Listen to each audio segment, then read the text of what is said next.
There was a time when Sears was more than just a store. It was a landmark, a gathering place, and a symbol of hope for millions of Americans. It represented a promise of quality, affordability, and a better future, a beacon of American progress that touched nearly every household.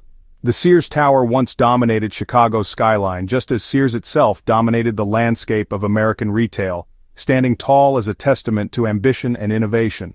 For generations, the arrival of the Sears catalog was a much-anticipated event, opening a world of possibilities, from clothing and toys to entire houses delivered by rail. It was a window to the American dream, right in your mailbox. Sears was where America shopped, a trusted friend that helped build modern American life. It was the place families went for back-to-school clothes, holiday gifts, and the latest appliances. But today, the tower has a new name. The catalog is history, and the once bustling stores stand empty, their shelves gathering dust where crowds once gathered. The story of Sears is a tale of rise and fall, a company that helped define America, then lost its way in a rapidly changing world.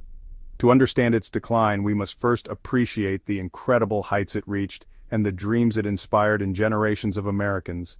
Sears was woven into the fabric of American culture, a place for first bikes, first appliances, and tools passed down through generations, creating memories that lasted a lifetime. Its journey mirrored America's own, marked by innovation, prosperity, and eventually, painful transformation as the world changed around it. The decline of Sears is a cautionary tale. Change is relentless, and past success is no guarantee of survival in the face of new challenges and competition. How could something so essential simply fade away? The answer lies in missed opportunities, a failure to adapt, and the relentless march of time and technology.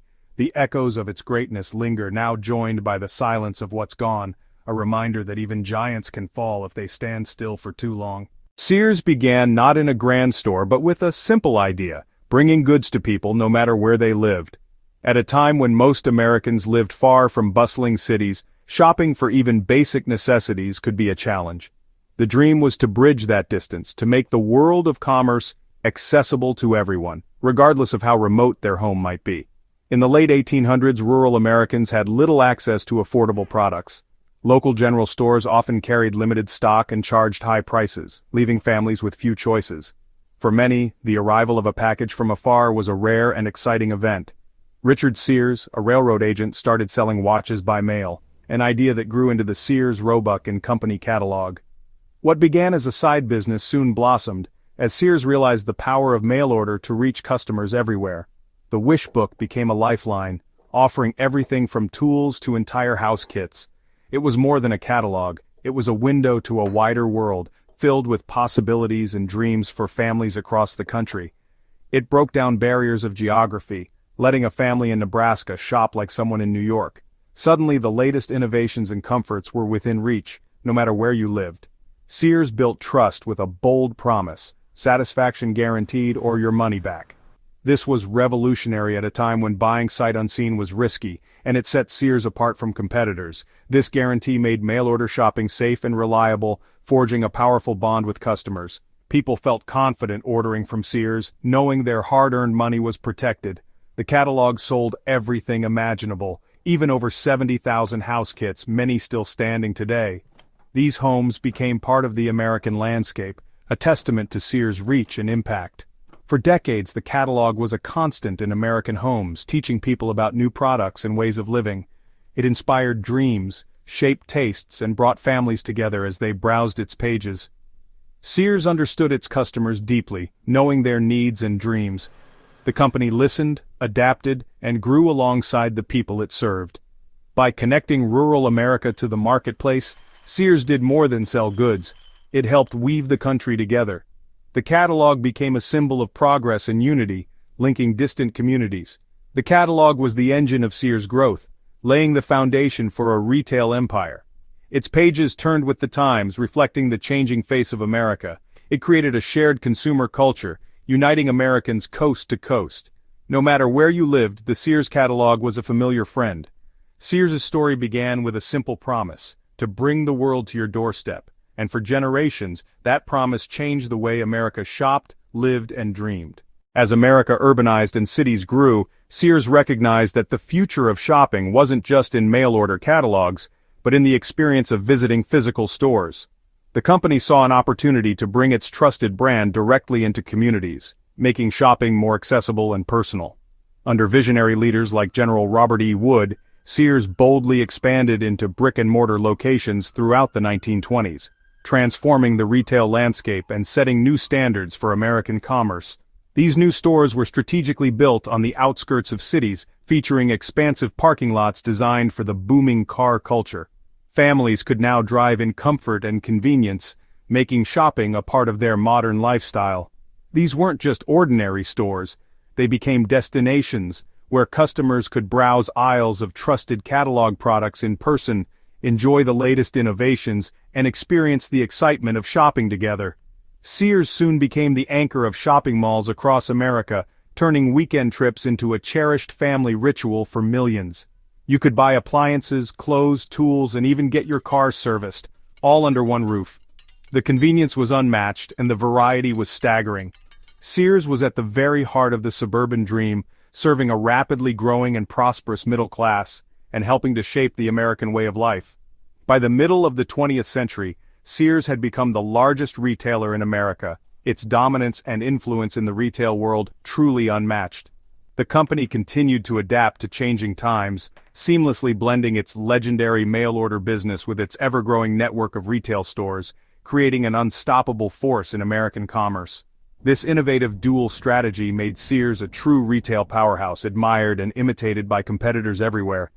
It was a golden age, Sears in perfect harmony with the nation it served. The empire seemed unbreakable, a symbol of American prosperity and ingenuity. Sears' strength wasn't just in its stores but in its iconic brands. Craftsman tools, Kenmore appliances, and Die-Hard batteries became household names, trusted for quality and durability. These private label brands set Sears apart. You went there because you couldn't get them anywhere else. Sears' ambition extended beyond retail. It launched Allstate Insurance, the Discover Card, and managed vast real estate holdings.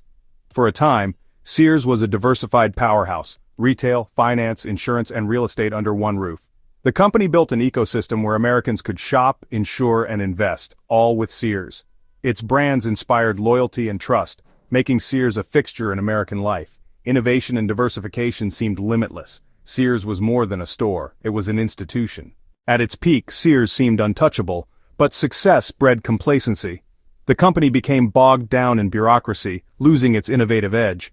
New competitors like Walmart and Home Depot emerged, offering lower prices and specialized expertise. Sears stores began to feel outdated, trying to be everything to everyone as specialty retailers thrived. While rivals mastered efficiency and customer service, Sears cut staff and struggled with old systems. The company's response was slow and ineffective. It couldn't match Walmart's prices or Home Depot's selection. Its immense size became a liability, making change difficult. The cracks in the foundation grew, and the once mighty fortress started to crumble. Sears was no longer leading, it was falling behind. The retail giant was losing its way. By the early 2000s, Sears was desperate for a turnaround. In 2004, it merged with another struggling retailer, Kmart, under hedge fund manager Eddie Lampert. The merger was billed as a bold move, but the focus shifted from customers to financial engineering. Sears Holdings became more about managing assets than revitalizing stores. Investment in stores dwindled, maintenance was deferred, staff cut, shelves left bare. The promised synergy never materialized. Instead, two weak companies became one weaker giant. Valuable assets like Craftsman were sold off for short-term cash. Real estate was spun off, leaving Sears paying rent in its own former buildings. The stores became neglected and customers stayed away. The focus on the balance sheet, not the shopper, proved fatal. Sears was being hollowed out from within. As e-commerce rose, Sears missed its greatest opportunity. With its mail-order legacy, Sears was perfectly positioned to lead online retail, but failed to act. Leadership saw the internet as just another catalog, not the future of shopping. While Amazon built a seamless online experience, Sears' website was clunky and disconnected from its stores. Internal divisions and lack of strategy left customers frustrated. Competitors like Walmart and Target invested heavily in e-commerce, but Sears fell further behind. The company that once connected America by mail couldn't connect its own website to its stores. Its digital presence became a ghost town, mirroring its empty aisles. Missing the online revolution was the final fatal blow. The final years of Sears were marked by a slow, painful decline. Cost-cutting and asset sales only delayed the inevitable. Store closures led to even lower sales, trapping the company in a downward spiral. Remaining stores felt like relics, empty, neglected, and haunted by memories. Employees faced layoffs, loyal customers found little reason to return. The trust that once defined Sears was gone. In October 2018, Sears filed for bankruptcy, hoping to restructure, but the damage was too deep. Another wave of closures followed. The once mighty empire was reduced to a handful of struggling stores. Iconic brands and businesses were sold off or lost. All that remained was the name and a few fading outposts. The long goodbye was nearly complete. Sears's story became one of absence, empty lots, darkened storefronts, and the end of an era. Why did Sears fail? It's a story of lost identity and leadership. Sears once thrived by understanding and serving the American customer. But over time it stopped listening and innovating, becoming arrogant and resistant to change. New competitors were dismissed as imitators while Sears clung to an outdated model. Complacency and bureaucracy set in, opening cracks for rivals to exploit. Financial engineering replaced investment in stores and customers, trading long-term health for short-term survival. The sale of iconic brands and neglect of stores were acts of surrender, not renewal. Sears' fall is a cautionary tale. No company is immune to change, and success must be earned every day. The empty aisles of Sears warn all businesses: listen to your customers, embrace innovation, and never believe you're too big to fail. In the fast-moving world of commerce, those who stand still are swept away. If you like this video, subscribe and like, and stay tuned for more deep dives.